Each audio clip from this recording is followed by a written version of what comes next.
বন্ধুরা, তোমরা সবাই কেমন আছো? আশা করছি তোমরাও ভালো আছো, আমরাও ভালো আছি। পায়েল কিচেনের দুনিয়াতে তোমাদেরকে অনেক অনেক ওয়েলকাম। তো আরেকটা ভিডিও তোমাদের সাথে নিয়ে এসে পড়েছি। গরম খুব পড়েছে, দেখো আমার মুখটা এত ড্রাই হয়ে গেছে বলার মতো না।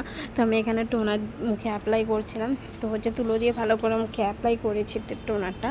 তো আরেকটা কথা বলতে চাই, যারা তোমরা ফেসবুকে আমার ভিডিওটা দেখছো তো প্লিজ লাইক কমেন্ট ফলো, আর যারা ইউটিউবে দেখছো প্লিজ লাইক কমেন্ট সাবস্ক্রাইব। আর আমার একটা ইনস্টাগ্রাম চ্যানেল আছে, সেটার নাম হচ্ছে রাজশ্রী কর্মকার।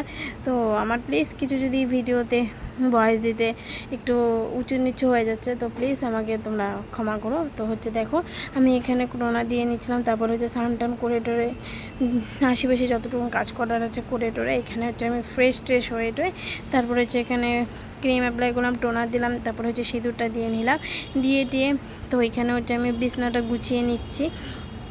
এত গরম পড়েছে বলার মতন না, মানে ফ্যানের হাতে গায়ে লাগছে না। মানে গরমে তোমরা যত পারবে সাবধানে থাকবে, জল বেশি বেশি করে খাবে।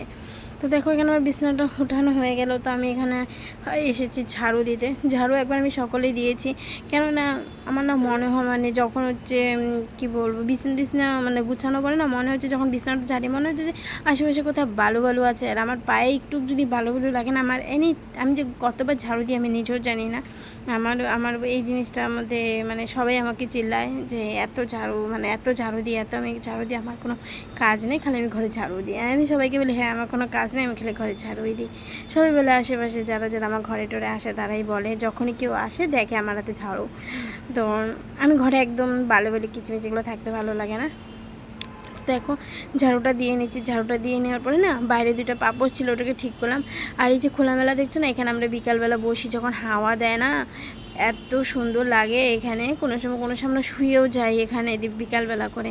তো দেখো নোংরা ছিল চারপাশটাতে ঝাড়ু দিয়ে নিলাম। ঝাড়ু দেওয়ার পরে না সন্ধ্যা হয়ে গেছিলো, মাথাটা সকাল থেকে এত ধরছিল, সকাল থেকে বিকাল পর্যন্ত ওষুধ খাওয়ার পরে মাথা ব্যথা কমেনি। তো তখন বুঝলাম মাথা যতক্ষণ আমি না ধোবো তখন মাথাটা ঠিক হবে না। তো দেখো মাথাটা ধুয়েও নিলাম, মাথাটা ধুয়ে নিয়ে আসছি। তো এখন মাথাটা এত ভালো লাগছে বলার মতন না।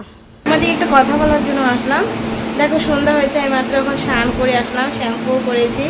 আর মাথাটা এত যন্ত্রণা করছিল, যখন আমার মাথা যন্ত্রণা করে তখন মাথা এরকম আমি শ্যাম্পু করে নিলে মাথা ব্যথা কমে যায়। দেখি আজকে কমে কিনা। আমার মনে হচ্ছিলো যে আমার শ্যাম্পু করলে মাথা ব্যথাটা কমে যাবে, সকাল থেকে করছিল। আমি মাথা ব্যথার মধ্যে সকাল থেকে এখন পর্যন্ত ছিলাম। তো তোমাদেরকে একটা কথা বলার জন্য আসলাম। তো আমার যারা ফেসবুকে আমার ভিডিও দেখছো তো তারা প্লিজ আমার ফেসবুক চ্যানেলটা তোমরা লাইক কমেন্ট করে দিও আর ফলো করে দিও। আর যারা ইউটিউব দেখছো তারা প্লিজ লাইক কমেন্ট সাবস্ক্রাইব করে দিও। তোমাদের এই ভিডিওগুলো যখন তোমরা দেখো লাইক কমেন্ট করো তো আমার ভালো লাগে, মনে হয় আরও আমি ভিডিও করি। তো বহুত আশা নিয়ে আমি ফেসবুক আর ইউটিউবে ভিডিও দিচ্ছি, আমার বহুত ভালো লাগে, সেই জন্য আমি দিচ্ছি। আর তোমরা প্লিজ সাপোর্ট করলে হয়তো আমি আরও ভালো দিতে পারবো।